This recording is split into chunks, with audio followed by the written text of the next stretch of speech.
I am continuing with the series. This is episode number 3 of the Spiritual Therapies. I'm going to do a little bit of a review. It's been a couple days, just to continue what we talked about with pain. Maybe delve into some of the other aspects, but this show today, or at least this program today, we will concentrate on water. So I will get into that here in a little bit, and we will talk about that as we go a little further in lesson number 3. So to continue, the spiritual therapy, the application of spiritual therapies is nothing short of just applying mind, body, and spiritual applications into the treatment process for the afflictions that we suffer from. As we've spoken about, and I think I should review again, just in case I didn't get into depth, that we are basically creatures of 5 senses, that we take in everything that happens to us through our eyes, ears, mouth, nose, our skin, and our experiences that our joints and nerves experience via the world as it happens to us. When we look at that, and the mind then records these episodes based on its interpretation, if it feels good or is beneficial for the body, the person, the life, or not. Again, that is why there's a lot of misconception and that is why the MK Ultra is done to children, because children, they come out of heaven into their bodies with this kind of predisposed belief that everything that is happening to them from their parents must be good because they are a product of love, product of God. They know this. They inherently know God. And they basically put everything that happens to them, even negative things, in the category of good when they're little, especially when they're very little. That too is what happens as people. The cycle of elderly is the same as children. You start out with birth, and you can't speak, you basically have to be completely taken care of. Then you go through your life and you learn things, and you have things applied to you, and you're given things and presented to you, and then you start making your own decisions, and you are responsible for yourself and others. And then you start coming back, and as you get later in life, you give up your responsibilities, and others become responsible for you. And as you get further and further and closer to the end of life cycle, or at least the continuation of the clock as it moves around into the next cycle, you are gaining less and less functions, and you are becoming more and more childlike until you are absolutely right back at the end, and the beginning, as it were, of the new life, where you have to be fed, you can't speak, you have no linguistic skills, you can hardly move, just like a little baby that is just being born. Okay. And that being said, we got to remember that a child being born at 10 months has already been in the womb for 9.5, almost 10 months of that time. So there is also a number of experiences that take place in that scenario, in that place.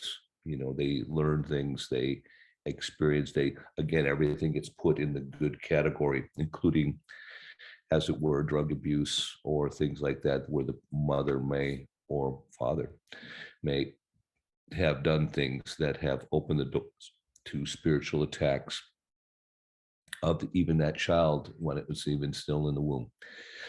We won't get into that in this film, but it's important for you, for David, to understand that as your parents get closer to this time frame, and now they are already under your responsibility, that many of the things that occur now to them are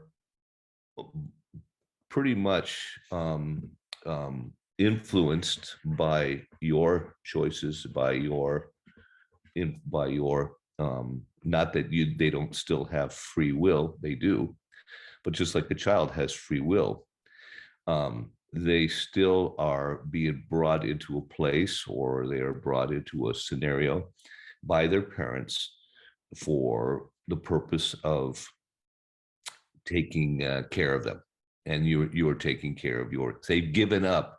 Once a person gives up their rights of care, they in essence are delving away their responsibility as well. That is biblically spoken of, and it is absolutely true. I hope doesn't piss you off where you say, oh, this is bullshit, I'm turning it off. Please bear with me, because you will understand more as you learn this stuff, that that a lot of the things that we've been told regarding sicknesses and afflictions, that they're completely random, or they may even be something that we have in us genetically, or that something that we have became. That's all lies. That is just bullshit. It is not. And there are clear biblical sightings where it validates the truth regarding what really is going on. I don't want to get too far off subject here, but back to the afflictions. So there is, like we said, we have already determined in our earlier speakings that the physicality of the moment in time it's extremely small. Our body is made up of atoms, but they are in essence just little pieces of sound from the original creation of God.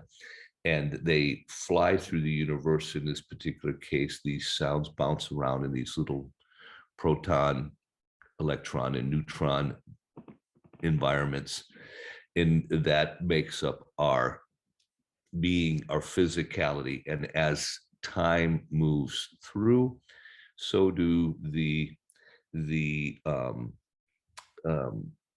in essence, what happened in the past is past. It no longer has a bearing on the physicality, because that physicality has moved to a different place in time and space.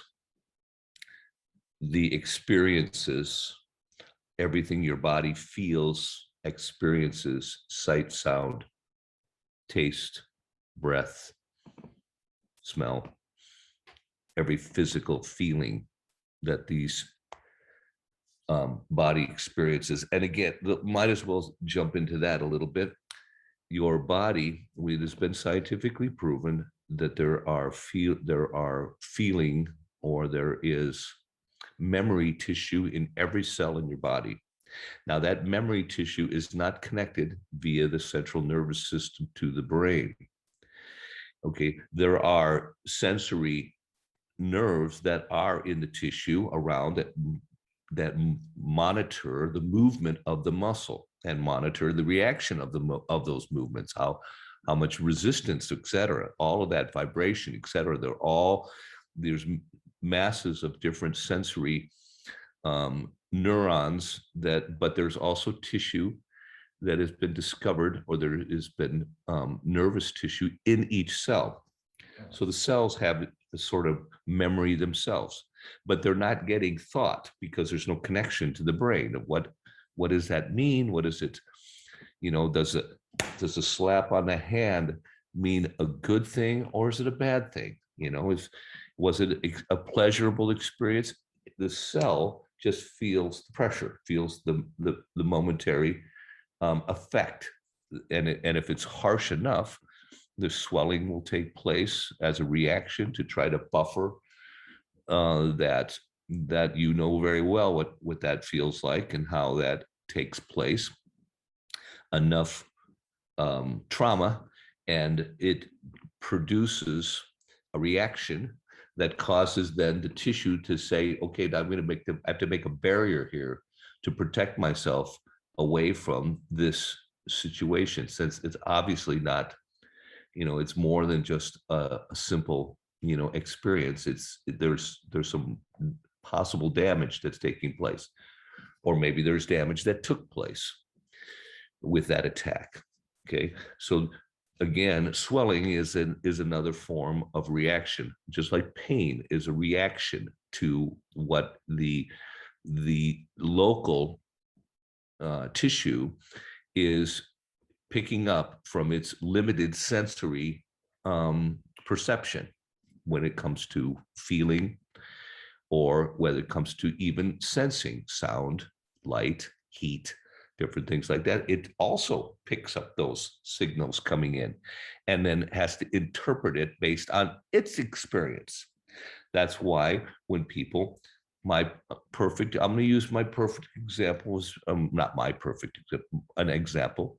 When I was young, I was on a hayride and I was literally at the top of my game, as it were. I had suddenly become very popular in this community service club. I was one of the officers running it. I was only a sophomore at the time. They were interested in my artistic ability and seemed to promote me thus wise. And here I was, and I also had a friend whose brothers had gone to the academies, and he kind of convinced me that might be a good idea for me to do too. So I was already on track to try to go and get this and get into the military academies and go that route. Seemed like a good idea. And being poor, my parents were poor. I didn't have a viable plan for college, short of scholarships or something like that. I didn't see it as possible unless I happened to go to something like that. Here I'm at this hayride. We were having a hayride for the whole class. Now, the same friend happened to be a national champion wrestler, but he was only 125 pounds. And here I'm 180, 185, already starting to get bigger, 175, 180. And he's over there wrestling all contenders on the hay wagon while I'm sitting there at the campfire. And all the commotion, you see him flipping big guys, these guys that were 200 plus pounds. He's flipping them like they're rag dolls. And everybody who wants to take a shot, well, he's like my best friend. So I'm sitting here with this gorgeous girl, and I'm going to go and I'm going to go and I'm going to impress her by going and wrestling the national champion, right? So I get over there and he looks at me like, you really want to do this? And then I'm like, yeah, so we get down and, in the wrestling position, and I spread out, and I'm going to just lay there flat and make it really hard for him to have to flip me over. And he's laughing a little bit. And he's kind of like actually acting like he's trying to flip me, and I'm everywhere he moves, I move the opposite way, kind of like the judo thing. Not that I had any skills. I had nothing then, but I'm doing my thing. And at one point I slid my leg to get a better leverage on the deal, on the plank of the on the bed of the hay wagon, and there was a piece of wood sticking up, and my knee, it stabs me in the knee. And literally a piece of wood about this long breaks off inside my knee, under my kneecap. So it goes in one side and it goes all the way under the kneecap. So I know as an athlete, you know what I'm talking about. You've probably felt similar injuries. I, of course, jump up after the noticeable noise, and he knew that something was up. I immediately went over to the fire, and I could the wood had broke off, so I couldn't really get the end. So I had to shove from the other side. I could feel the point, and I could push it, and I could get just enough to pull it out. And it was a piece about that long. That set me on a course, because when I went home that evening, my knee had already swelled up. My mother took me to the emergency room. They didn't do anything. They x-rayed it and didn't see anything. Told me just to go home. Told my mother if it didn't get better in a few days, wait a week, then go see this orthopedic guy, Dr. Morgan, and he would help you. Well, after about 4 days, my leg started turning purple. I didn't know at the time what that meant, but it hurt like crazy, and the knee was still like that. So we went in to see Dr. Morgan, not to wait a week, waited about 4 days, went to see him by the end of the week, and he immediately put a syringe in to draw out some of the fluid out of my knee. And when he drew it out, his eyes were like, because the fluid was green. I had developed gangrene in my knee, inside, or I interpreted it as gangrene. I had a staph infection inside the knee. Immediately, I mean, things moved quickly there. They immediately put me in the hospital, and I had an operation. They were trying to clean out the knee as fast as possible. They told my mother, I didn't know this at the time, but if they couldn't arrest the sickness, I would have to have my leg cut off. Why am I telling you all of this? Okay. Through a series of miracles, they had also couldn't give me penicillin because I had become hyper allergic to it. Suddenly, my body became hypersensitive to everything because of this attack. Okay. Also, there was an enormous now I know there was a dark presence that wanted to stop me. Okay. Stop my leg, stop me from journeying through the life. It didn't know the future, but it did know that my destiny was to travel far places and go journey. That's one of my strong points. So it took an attack to my leg to try to stop this young boy from moving forward. My right leg, right and wrong. Spiritually, that's the leg of right and wrong, the knee, forward and backwards, stopping forward progression. Those kind of things. We'll get into that a little bit more. Again, like we talked about it a little bit when you were at my house with the shoulder. Why the back? Left shoulder. What does the left shoulder mean? It's the emotional shoulder. Having emotional things pulling on you, rather than the right is your right and wrong. In this particular case, it was the right knee. Okay. So I was healed, miraculously healed. I was picked out in the audience by a man by the name of Mario Murillo, went to our church. I was going to church at that time. Doctor told me I would, because they had to peel my knee like a banana, and I had to have 2, maybe even 3 operations. I don't remember how many now it was, but all I know is I sat in the hospital room, and you could see my knee, the white part of the kneecap was off to the side, and they were washing it with this dripping saline, because they had to somehow get this. They cut away all the tissue that had infection, and they exposed the rest to saline because they couldn't use penicillin. Because of my hyperallergic reaction, I was throwing up if I even got near it. Okay. That worked.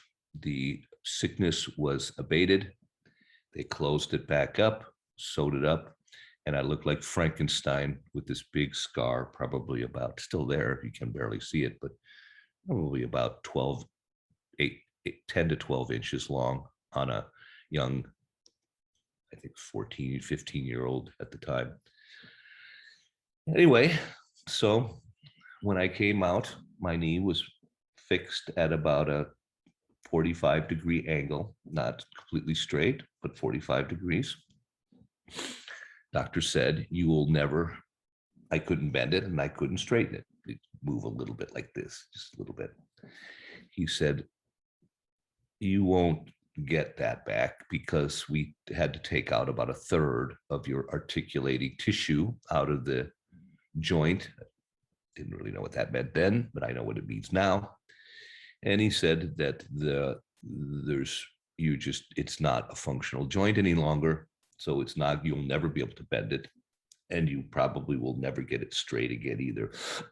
But you do have muscle function. So will I be able to run? Now, remember, I was trying to get into the academies, which meant I had to letter all 4 years to even qualify.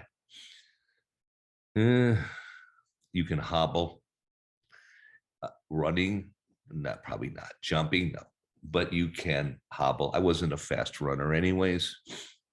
So I thought, well, okay, can't play tennis and that sort of stuff. That's what I was doing. I played a little football, really wasn't very good at it. And basketball I liked, couldn't do that anymore. But I could run, jog. So, or at least he said you can jog. That'd be about all you can do. So I'm on crutches and this Mario Murillo picks me out of the audience. And there's a woman who has this, and there's a man who has the liver problem. He's there, and there's a boy, they told him he'd never run again. They told him he'd never jump again. He's there. And he points like this. He's talking this way. And he points over there, and his finger is pointing right between my eyes. And all my friends like, that's you, that's you. And we were way back over in the corner, behind the bleachers. But yet he pointed right between my eyes. So I hobbled down.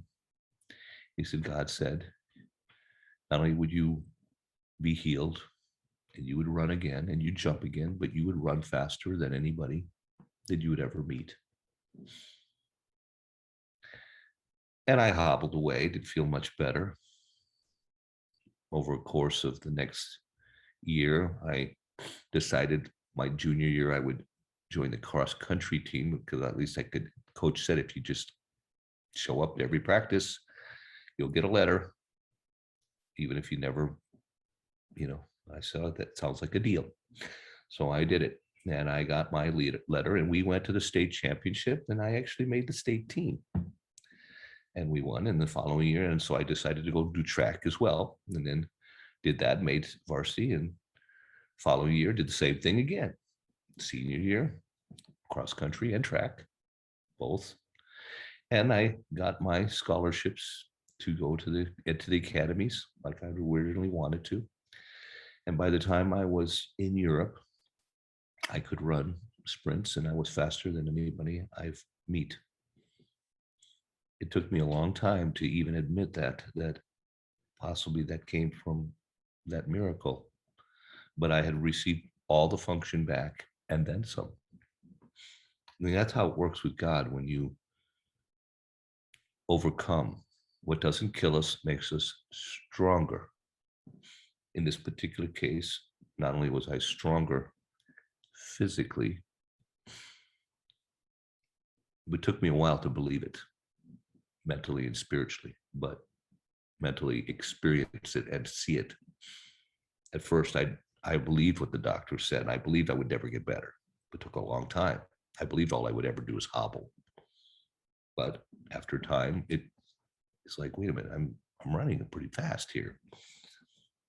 Okay.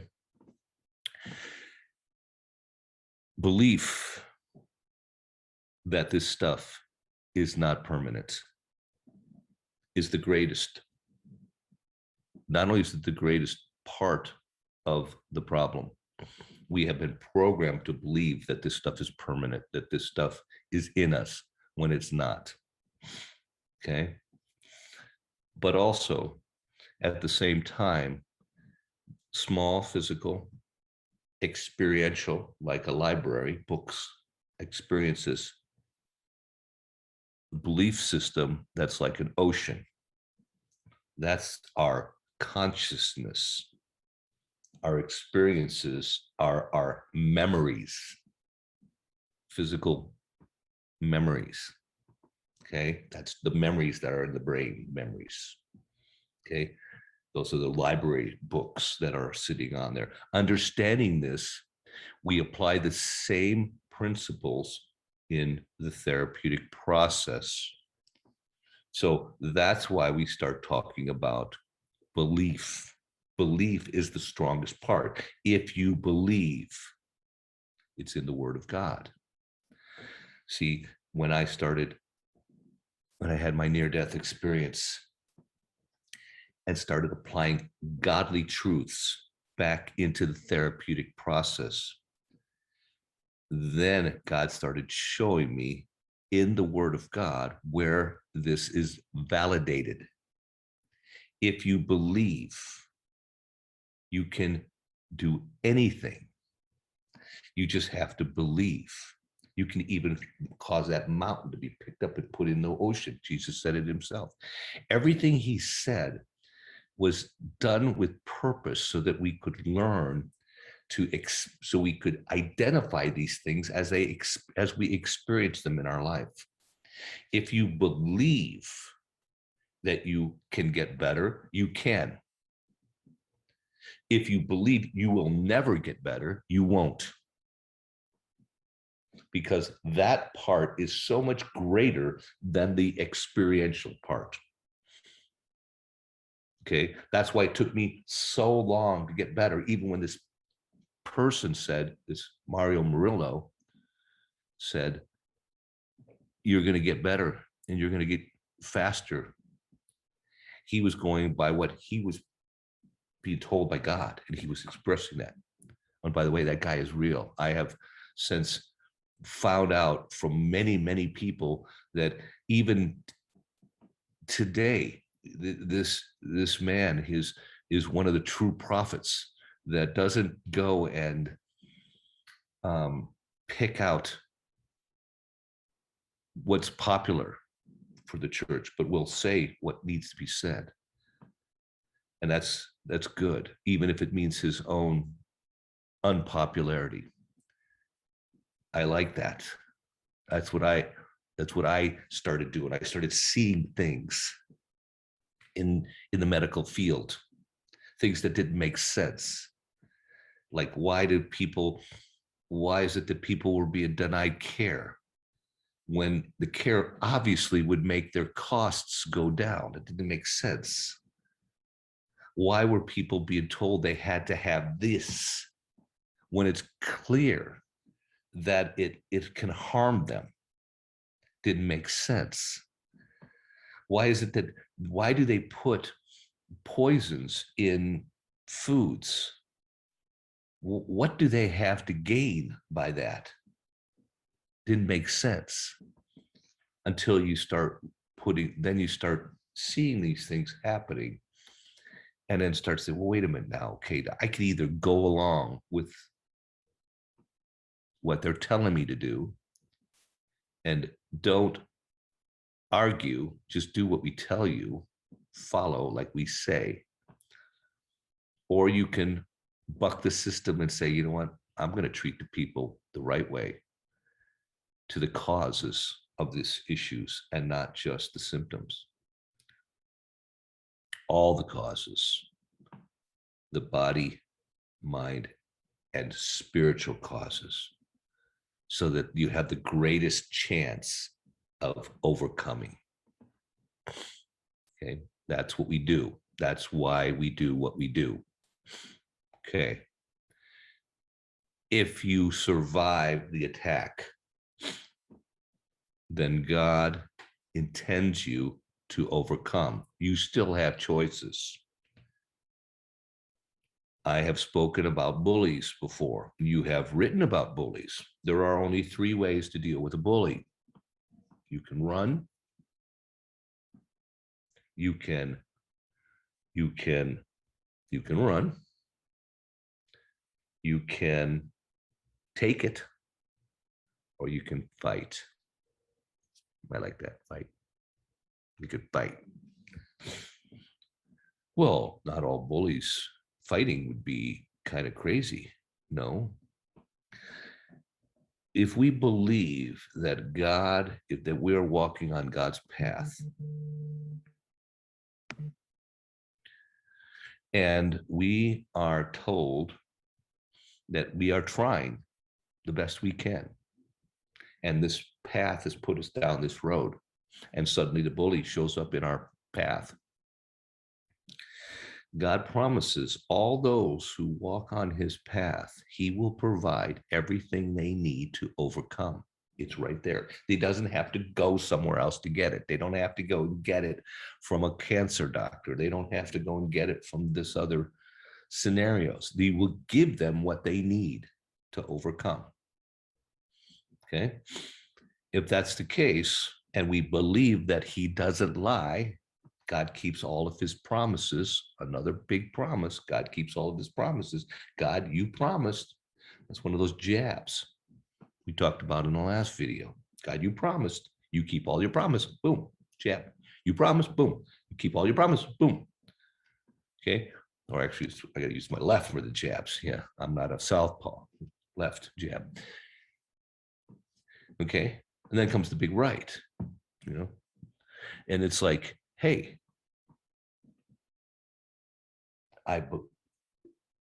if I believe, okay, I believe that I don't have this stuff, that God had created me perfect, and that these are something that's afflicting me. So if there's a small physical, okay, I'll deal with the physical. There's a larger experiential. It's happened a few times already, okay, and I lived with it. The police showed up a couple times. I took a beating, but okay, now I'm ready to fight. And there's a huge spiritual side. Light casts away darkness. That's the right. So when we realize that there's a spiritual side to every attack, that either everything that comes is in the form of goodness from God, or the enemy has taken that which God has created and made it malevolent, as in the case of perhaps those chemicals, those electrons, those atoms that are in that thing were created by God. But the enemy took it and put a curse on it. That's the curse, to make it malevolent. Okay. When we know the truth, it puts the light on it and casts that darkness away. So what does that have to do with water? God compares his word, the word of God, as springs of living water. And when we take God into us, literally our words become same springs that usher forth from us. It's in the word of God. Okay. Promises. So when you take in these truths and you speak them out, as you do in so many of your videos, those truths come from God, and you usher them forth as springs of living water. Basically, they are healing waters to people. Wonderful thought to think of it in what you do. Nice. Okay. In that process, why water? Now, we've talked about water, and I told you about the Marsara Imudo and how you can bless water. I may have talked with you about homeopathy, but I don't know if I did or not, so I'm going to put it in this video. Homeopathy is considered by one of the oldest forms of medicine.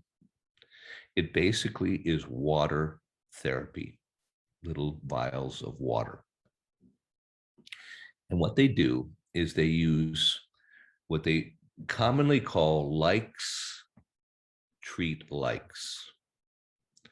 So if you fear that you have a certain poison or a certain kind of attack, you go to the medicine man, medicine person, or medicinal dispensary in the old village, and they'd have these vials, hundreds of these vials of all different things.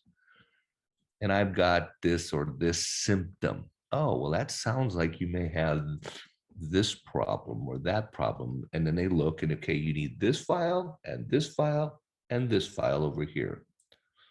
Because it could be this problem, it could be that problem, it could be this problem. Okay. Take those vials home and do a couple of drops of water of those drops on your tongue. And that was how they treated for thousands of years, a couple thousand years. That's the way they were treating. That was medicine prior. And a lot of times they would use, so how did they make it? How did they make these little vials of water? So when I was studying in physical therapy in Holland, we, on our final year, we went on our last trip and we got to see some different things that we had got to see before. Insane asylum, different things like that. And you see different aspects of therapy that generally people they don't hardly teach about. And one of them was homeopathy. I went to one of these homeopathy factories. And he walked in and they had these huge vats. They're like big, almost like wooden tubs, but they're about the size of a small swimming pool, if you can imagine. Big, look like big grape vats where all the grapes are in and the people squish them, but they're big as a room. And they're all lined up. And the guy's explaining that they take these vats and they clean them out and then they fill them with water. And for each bottle, a group of bottles that they make, they use one series. So every day they do a different series. And so how it works is there's 7 vats. They have this big vat, this big pool, and they take, in this particular case, they were working on cyanide poisoning, which, by the way, you can get from potatoes and some different almonds and different things like that, because cyanide is in various concentrations in various foods, accidentally or even, and once in a while, a person's eating potatoes and then boom, suddenly they get sick. And it's because they got a little higher concentration than normal potato. So in the past, when they'd have certain symptoms, they might be suffering from cyanide poisoning. So they would so here he's demonstrating cyanide. Everybody smell it. He opens it up. Oh, strong smell like almonds. You could clearly smell it. It smells like almonds because they extract it out of almonds. Okay. Takes a single drop and drops it into that big vat. 10,000 gallons, maybe. And he mixes it up with this big wooden hat thing, that big like pour looking thing. And they get it, and then they take a drop out of that pool and they go to the next vat and they drop a drop in again. And then they mix that one up. And on they go 7 times, 1 drop from each. So from the original 10,000 gallons to the next 10,000, a single drop to the next 10,000. So theoretically, one could speculate that there is nothing from that original drop in the final 70,000 gallon mixture that had taken place, because it was only a single drop each time transferred. He takes, when it was all done, he takes out of the last one. We come back later that afternoon. He takes it out, puts it in all these little vials, and it's all that's what they're taking. Now we go in the other room. And he brings in this particular guy, attendant, who's demonstrating. And he brings in 1 single vial, and he's got a whole bunch of other vials. And you don't know, he says, out of this whole group, only one is from that vat. The rest of them are inert. They have nothing. They had just regular water, and they didn't have from the. And we all went, and there was numbers on them, and everybody left the room, and then you came back in one at a time and smelled each one. And then you were supposed to write down on a little piece of paper which one you thought was the one with the almond, which one smelled like almonds. And for this particular case, it was number 7. I wrote it down and I put it in a little jar and I left. And then the next person came in and they did the same thing. There's 20 of us. And then when they were done, they opened up the jar and they opened the papers, and all 20 students, 20 out of 20, picked 7, number 7, 7, 7, 7, 7. And they all could clearly smell it. That was the only one that was taken out of that final, yet you could smell the water. Somehow, the essence from the first one was transferred via a single drop each time. And he said, that's what is transferred, the essence. It's not an atom, because one single atom wouldn't be enough for you to be able to smell it. But yet, when you think about it, I mean, that's about all that could get over from that kind of mixture. No, there's a sort of essence, there's a sort of communication that takes place via the water. Homeopathy basically validates over 2,000 years exactly what is happening with Masaru Emoto, who picks up a glass and then blesses it, love. And then suddenly that water is good, or it does good things for the person. Smells good, tastes good. That's my secret for my bread making. I bless the water when I mix the yeast in with the water. I say a very quick blessing, good, love, Jesus, whatever, and then pour it in. And people say, "Why, your bread is so good, it tastes so good." It's my secret. I bless the water. I use any special flour. As a matter of fact, I when it was crisis time during the comorbid, I would use whatever flour I could find. As a matter of fact, the only place I could get it was Walmart. Yet, and everybody says, "Well, that's horrible flour." Well, it didn't change the taste of bread. Bread tastes great. Interesting. No, because that's not where the flavor came from. It came from the water. Blessing the water. We can use that. We use the water. Okay. We use the water as our means to facilitate the intention that we want in our therapeutic process. So I'm going to continue this in the next segment as we move forward, because I want to keep these under 45 minutes. But basically, if you survive an issue and you are moving forward, knowing that it's primarily curse, you drive out the darkness so that the curse can't continue. Okay. But there still was damage that occurred because of the many times that the bully had given us a beating before we figured it out. Okay. So, but you survived. So there was damage that occurred, physical damage, but once you remove the curse, then you don't have the ongoing effect of that damage. So the swelling can say, "Ooh, okay, it's gone." Okay, so over time, the swelling will go away and the tension will go away because the danger is gone. The omnipotence or the of the darkness has fled because of our light shining on it. We use the water to bring in what we desire to do: flushing, cleaning,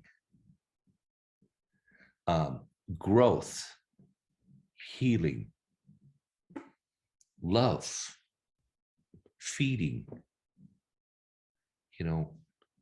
endearing, health, beauty, rejuvenation of the skin. When we shower, let that water bring life back into the skin. Give it purpose. So we give it purpose. Okay, we use this tool that God has given us, the abundance of water that is more abundant than anything else, and we use it as a therapeutic tool. Okay, jab, jab, right, big left. Big left is the tool that we use to knock it out of the park. Okay, in this particular case, water.